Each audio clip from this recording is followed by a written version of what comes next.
Rev up your engine!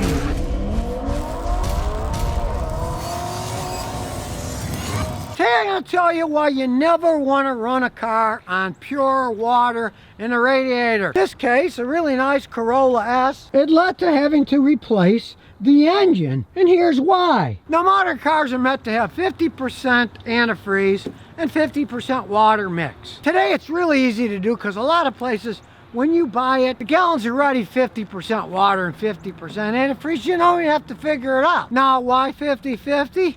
Well, that's a perfect mix because, as nutty as it sounds, water actually dissipates heat better than the antifreeze does. But water has two main problems in an engine. When it freezes, instead of shrinking like we do when we're cold, it expands. So, if you have pure water in your radiator, when it gets below 32 degrees, if all the water inside freezes, it will expand, and inside the engine it can crack the engine, which is what happened to this Toyota Corolla. Normally their engines will last forever, but the original owner, a woman, lived in Brooklyn, and for some reason she was running the stuff on pure water, which led the original engine to crack the block. Now, it was bad enough in the past when cars were made out of cast iron, which is pretty strong, right? This is a cast aluminum block, which is going to crack even easier because aluminum is much softer than cast iron. If you were so inclined, you could take an aluminum head off an engine, bake it in the oven in your house, and you could actually bend it. Hit it with hammers, it'll bend, because aluminum is much softer. If you tried that with a cast iron head, it wouldn't do anything. It might break if you hit it hard enough, but it's not going to bend. But an aluminum one will. Now, it is a Toyota Corolla S, this particular one. So the gentleman who bought the car from the original woman who owned it, he drove it and he found out, yeah, it had a crack in the block. They put some leak down, they could see the block was cracking. He kept adding coolant to it. Every month they had to add coolant to the thing, showing how strong Corolla engines are, even with the block having a crack in it. He drove it 80,000 miles that way. Well, I've just been told by the owner the engine did not go out. He just decided to replace it with a used engine because he got tired of putting water in it. So it was still running, even with a cracked block. And as it isn't bad enough running with pure water, if it freezes and crack the block, pure water can also cause cavitation inside the engine, especially around where the water pump spins. Antifreeze prevents cavitation. Pure water doesn't, so it can eat the inside of your engine up too. You don't want to run on pure water. Now, let's say you're buying a used car, you want to check your car to make sure it isn't pure water. Well, you can get one of these cheap testers for practically nothing. When the engine's cold, take the radiator cap off. So we'll get over here and suck in some coolant. As you can see, this is a good Toyota red coolant. And as you can see, this thing is good to minus 43 degrees. So it's not going to crack. If it contained pure water, watch this. First of all, you see it's water. Second of all, the freeze protection is just about nothing. It doesn't go up here. It's way down on the bottom. As you can see, a simple tool, a very simple test. Bring one if you're going to buy a used car or if you're going to check yours out. Go to an auto parts store and buy one. Make sure you're not running on pure water. On the plus side for this owner, this started out as a Corolla S. So now he has a Corolla XRS engine, a better engine, and he got a 6-speed transmission from a Scion. So he's upgraded this immensely. Not that he particularly wanted to spend that kind of money, but look what he's got now. And he did all this stuff for only $2,000. That's the advantage of a Corolla. It's a Toyota.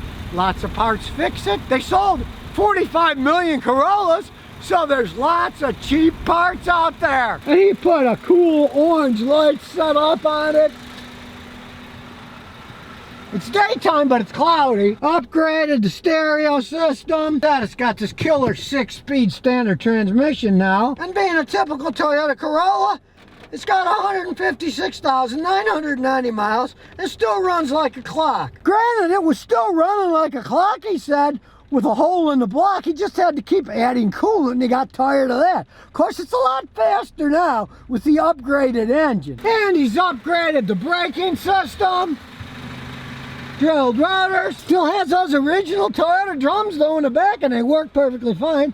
And as you can see inside, he upgraded the suspension, not because it was worn out, but because he wanted to lower it a little for the ride and the handling. Now the engine is one of those used Japanese engines. It only had 33,000 miles on it, so hey, it's still running fine. Got a lot of life left in it. And he did what I normally don't advise. He put a cold air intake, but it's a Toyota, so it's running good. So let's take it for a rainy ride. Now with the bigger engine and a 6-speed transmission, it takes off much better. Too good in the wet water. We're losing traction. We need better tires. So what we now have is the reliability of a Toyota Corolla, but a much bigger engine and a 6-speed transmission to fiddle with. Shifts like a dream too. Only downside of these modifications are he's going to have to upsize his tires. They don't have good enough traction in the rain for all the power they have. You need a lot softer tires. Get some racing jobs on this baby. Either that or get a slower driver than old Scotty here. Who said Toyota Corollas are boring cars? And being the S version, it actually handles quite nicely. And his added suspension upgrades make it corner even better. So now you know why not to run your car on pure water, or why maybe you should so the engine breaks and you can put a bigger, better one in like this man did with his Corolla S. And here's some bonus questions and answers. Randy Ramirez. Scotty, before I got my 09 2.4 Accord, I had an 06 Chrysler PT Cruiser. I got 194,000 miles before I gave up, started to heat up, and put $1,800 of work in it. Well, you know, sometimes people get lucky if you do take care of your cars. You know, even poorly made ones can last, but I mean, I've had so many customers of those PT Cruisers that the head gaskets blew, that the automatic transmissions went out on them.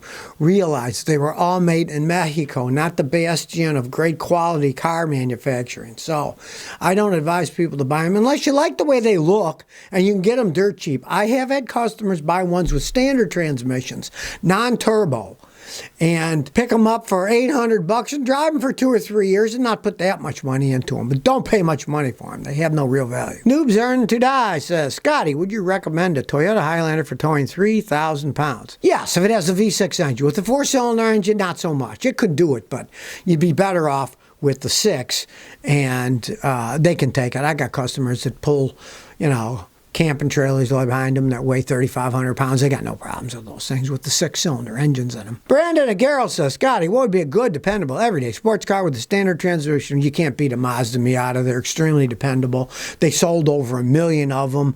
The only 2-seater sports car that ever sold over 1 million.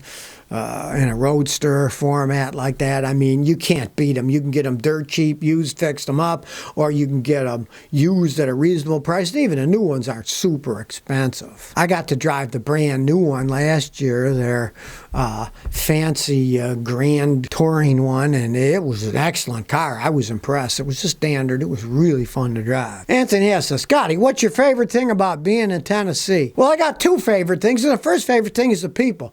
They are so friendly. Met a guy yesterday. His family's grown up Tennessee the whole life. They got 335 acres of land. Really friendly people. I mean, it's great for that. And 2, there's hills. I was in Houston for 42 years where everything's flat. There's real hills here. You go a little further, you can get into the mountains. And there's lots of lakes around. It's really beautiful country. But don't everybody from California move here, because then you ruin it like you ruined Texas, and I had to leave there. I don't want to have to leave here. Now, if you come in another 40 years, that's okay. I'll probably be dead then.